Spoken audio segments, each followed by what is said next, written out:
दिल्ली विधानसभा में राखी बिरला ने अमित शाह और पीएम मोदी पर साधा निशाना और अरविंद केजरीवाल को ईमानदार बताते हुए कहा कि अब दिल्ली में फिर से हमारी सरकार बनेगी।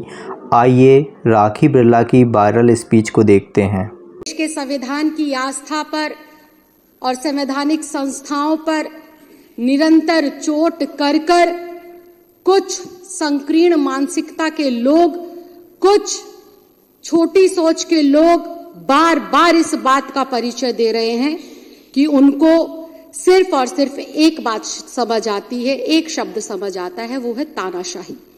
लेकिन डॉक्टर भीमराव अंबेडकर जी के द्वारा लिखे गए संविधान और हजारों हजार क्रांतिकारियों के बलिदान की वजह से जो हमारे भारत देश को गौरव प्राप्त हुआ है लोकतंत्र में, उस लोकतंत्र के अंदर इन लोगों के तानाशाही वाले मंसूबे तो दूर की बात है, इस शब्द के लिए भी कोई जगह नहीं। अध्यक्ष जी, कहावत है, जैसा खाओगे अन्न वैसा होगा मन, और जैसे होंगे संस्कार वैसे होंगे आपके आचार विचार। तो अध्यक्ष जी, जब मैं संस्कारों की बात कर रही हूं तो मुझे बहुत ही भारी मन से ये कहना पड़ रहा है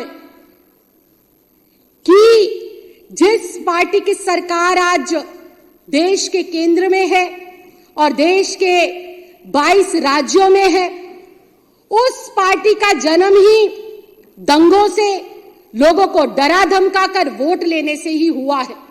और वो डरा धमकाकर दंगों से सरकार बनाकर जो प्रधानमंत्री के तौर पर बैठे हैं, उस चौथी पास राजा की संकीर्ण मानसिकता से सिर्फ और सिर्फ हम लोग इसी बात की उम्मीद कर सकते हैं कि उनके अंदर सिर्फ और सिर्फ ईर्ष्या है, ग्लानि है, और हर वक्त दूसरे के साथ परस्पर जो है कंपटीशन, काम के दम पर जीतने की भावना नहीं है। उनको कैसे नीचा दिखाकर आगे बढ़ा जा सके, ये भावना निरंतर उनके अंदर पलती है, बढ़ती है। जब कोई पार्टी दंगों के दम पर, वोटों की चोरी कर वोटों की खरीद फरोख्त कर सरकारों को रातों रात तोड़कर, विधायकों को डरा धमकाकर अस्तित्व में आती है, तो उनका गृह मंत्री तड़ी पार होगा, ये बिल्कुल साफ है और नामजद है। ये मेरा दल या कोई और नहीं कहता, ये चुनाव के माध्यम से कही हुई बातें नहीं है, ये तो भारत की न्याय व्यवस्था के माध्यम से न्यायालयों के अंदर सत्यापित बात है। और जब आपकी मानसिकता इतनी संकीर्ण होगी, जब आप अनपढ़ता का परिचय देंगे, जब आप गुंडागर्दी का परिचय देंगे, तो निश्चित तौर पर यह बिल्कुल साफ हो जाता है कि एक पढ़े लिखे, एक प्रभावशाली, एक IITN से एक ऐसा व्यक्ति महत्व जो सब कुछ निछावर करता आया है वह भारती के लिए और दिल्ली वासियों के लिए, तो उससे मोदी जी को डर लगना लाजमी है। और ये बात कहना इस सदन के अंदर बिल्कुल गलत नहीं होगा कि जब जब मोदी डरता है केजरीवाल से, तो ईडी और CBI को आगे करता है, क्योंकि इनके पास कोई विजन नहीं है अध्यक्ष जी, इनके पास कोई विचार नहीं है अध्यक्ष जी, इनके पास कोई ऐसे नेता नहीं है जो देश के हजारों लाखों करोड़ बेटे बेटियों को रोजगार दे सके। हाँ, इनके पास जुमले जरूर है। पिछली बार कहा था कि हर किसी को 15 लाख रुपए देंगे, इस बार कहा कि हर किसी को 2 करोड़ नौकरी देंगे, और फिर कहते अगर मैं ना कर पाऊं तो झोला उठाकर चला जाऊंगा। तो जो व्यक्ति दिमाग में रखता है कि मैं नहीं कर पाऊंगा तो झोला उठाकर चला जाऊंगा, तो निश्चित तौर पर वो अपनी संकीर्ण मानसिकता का बार बार परिचय देते हुए अपने से ज्यादा प्रभावशाली विपक्ष के नेताओं को जेल में डालने का काम करेंगे, झूठे षड्यंत्र बनाकर उनकी ईमानदारी, उनकी कर्मठता और उनकी सरकार को डिरेल करने का काम करेंगे। मैं आज कहना चाहती हूं इस सदन के माध्यम से, बिल्कुल 4 लाइनें खत्म करूंगी। मैं इस सदन के माध्यम से आज अध्यक्ष जी कहना चाहती हूं कि मोदी जैसे और भारतीय जनता पार्टी जैसे लोग एक बार क्या हजारों बार जन्म ले लेंगे ना, तब भी अरविंद केजरीवाल का बाल बाका नहीं कर पाएंगे। क्यों नहीं कर पाएंगे? क्योंकि अरविंद केजरीवाल क्योंकि अरविंद केजरीवाल एक महज नेता नहीं है, अरविंद केजरीवाल एक क्रांति है, और वो क्रांति जिसने ईमानदारी और काम की राजनीति को 75 साल के बाद इस आजाद भारत के अंदर स्थापित कर दिखाया है।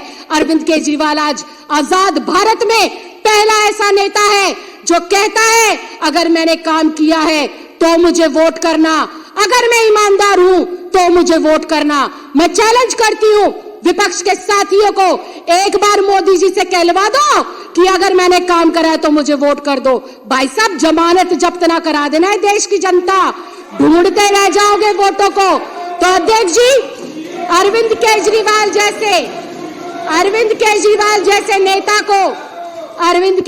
जैसे नेता को मोदी जैसे व्यक्ति और तड़ीपार जैसे अमित शाह जैसे व्यक्ति हजारों जन्म लेंगे ना झुका सकते हैं, ना डरा सकते हैं, और ना ही हमारी सरकार को तोड़ सकते हैं। और जहां तक बात है आम आदमी पार्टी को तोड़ने की, आम आदमी पार्टी के लोगों को डराने की, तो अध्यक्ष जी मैं ये भी बहुत साफ शब्दों में बता दूं, आम आदमी पार्टी कोई राजनीतिक पार्टी नहीं है, ये एक परिवार है। और इस परिवार में ना सिर्फ विधायक, ना सिर्फ मंत्री, ना सिर्फ सांसद है, बल्कि इस परिवार के अंदर दिल्ली के 2 करोड़ सदस्य हैं जो अपने बेटे के ऊपर, अपने भाई के ऊपर और अपने परिवार के ऊपर मजबूती से विश्वास कर खड़े हैं। हम आज फिर इस बात को कहते हैं, तुम ईडी को लगा लो, तुम सीबीआई को लगा लो, तुम्हारे आसपास जितने तुम्हारे हथकंडे हैं सब कुछ लगा लो, ना तुम अरविंद केजरीवाल की ईमानदारी पर दाग लगा सकते, ना उसकी कर्मठता पर दाग लगा सकते। ये दाग वापस तुम्हारे मुंह पर लगेंगे, हेमंत बिश्व शर्मा के रूप में लगेंगे आपके मुंह पर ये दाग आकर, शुभेंद्र अधिकारी के तौर पर तुम्हारे मुंह पर ये दाग आकर लगेंगे, जो नर्मदा घोटाला हुआ उसके नाम पर। और मोदी सरकार और ईडी के दुरुपयोग की वजह से ना विपक्ष खत्म हो सकता है, ना विपक्ष खत्म होगा। आने वाले समय के अंदर आप देखिए, अभी तुम्हारी बैसाखी की सरकार चलती है केंद्र में 2 बाबुओं के दम पर। वो बाबू जिस दिन अपना सहारा हटा लेंगे तो हमारे जो चौथी पास राजा है वो कुर्सी से नीचे गिरेंगे और संविधान की जय जयकार होती रही है। तो अध्यक्ष जी, मैं सिर्फ इतना कहना चाहती हूं, आज तक जितनी भी सरकारों ने अपनी संस्थाओं का दुरुपयोग करा है, इस लोकतंत्र के माध्यम से, संविधान के माध्यम से जनता ने उनको जवाब दिया है। वो दिन दूर नहीं, दिल्ली में एक बार फिर से जनता भारतीय जनता पार्टी के कान पर इतनी जोरदार तमाचा मारेगी कि वो जो ये 8 सीटें हैं वो भी 0 पर सिमट जाएगी। अरविंद केजरीवाल जी को जनता प्यार करती थी, है और करती रहेगी। आज पूरी दिल्ली में एक ही नारा है, मेरा केजरीवाल ईमानदार है, मेरा केजरीवाल काम करने वाला है। और जब तक केजरीवाल है, दिल्ली के विकास को, दिल्ली के बुजुर्गों की तीर्थ यात्रा को, दिल्ली की विधवा बहनों की पेंशन को और दिल्ली के बच्चों की अच्छी शिक्षा, स्वास्थ्य को और बहनों की सुरक्षा को भारतीय जनता पार्टी के एक छोटे भैया नेता ना रोक पाए थे, ना रोक पाएंगे, और ना ही ये इस क्रांति को कभी भी अपने रास्ते से भटका पाएंगे। अध्यक्ष जी, आपने मुझे इतने कम समय में मेरे शब्दों को रखने का मौका दिया, बहुत महत्वपूर्ण विषय पर बोलने का मौका दिया।